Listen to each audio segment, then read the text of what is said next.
തലേന്ന് രാത്രി എടുത്ത് 2 ഉറച്ച തീരുമാനത്തിന്റെ പുറത്താണ് ഞാൻ ഈ വെളുപ്പംകാലത്ത് എനിച്ചിങ്ങനെ വയം പിടിച്ചിരിക്കുന്നത് കേട്ടോ. തീരുമാനം ഉറച്ചതായതുകൊണ്ട് തന്നെ സൽമാനിക്കാക്ക് അതിന് പിന്തിരിയാൻ പറ്റില്ല. അതുകൊണ്ട് ആദ്യം തന്നെ വിട്ടു നേരെ ജിമ്മിലേക്ക്. ജിമ്മിന്റെ പുറത്തെത്തിയപ്പോഴാണ് മനസ്സിലായത് എന്നെ പോലെ തീരുമാനം എടുത്ത് ഒരുപാട് ആളുകളുണ്ടെന്നും അതുകൊണ്ട് തന്നെ എന്റെ ഉള്ളിൽ ഇൻട്രോവേർട്ട് ഉണരുകയും ചെയ്തു. അപ്പൊ തന്നെ ഡോർ ക്ലോസ് ആക്കി നേരെ തിരിച്ച് വീട്ടിലേക്ക് വന്ന് തീരുമാനിച്ചു.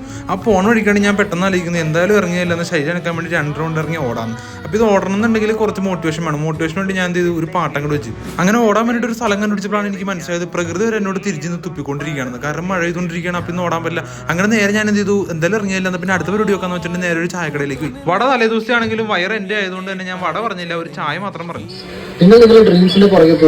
ഇത് വലിയ ഹലാക്കിലെ കാര്യമൊന്നുമില്ല. കാരണം വിചാരിച്ച കാലം നടക്കാണ്ട് വന്നപ്പോൾ വീട്ടിൽ വന്നിട്ട് വീണ്ടും മോട്ടിവേഷൻ വീട്ടിൽ നിന്ന് കണ്ടുകൊണ്ടിരിക്കണം. അപ്പോഴാണ് ഞാൻ ഓർക്കുന്നത് നിങ്ങളെ കാണിക്കാൻ വേണ്ടിയിട്ടെങ്കിലും ഉമ്മാനെ കുറച്ചൊക്കെ സഹായിച്ചാലോ എന്ന്. ഓടിപ്പോയി ഉമ്മയുടെ ഇരുന്ന് തവി മേടിച്ചിട്ട് കിഴങ്ങിൽ 2 ഇളക്കിളക്കി നേരെ ഞാൻ പോയത് കടയിലേക്കാണ്. നിങ്ങൾക്ക് എല്ലാവർക്കും ഉള്ളവരെ എനിക്കും ഉണ്ട് ഒരു മണ്ടം കൂട്ടുക. അങ്ങനെ അവനെ ഞാൻ കുറച്ച് ബെഡായ കഥകളും പറഞ്ഞ് പറ്റിച്ച് ഇന്നത്തെ ദിവസം ഞാൻ സ്റ്റാർട്ട് ചെയ്തു.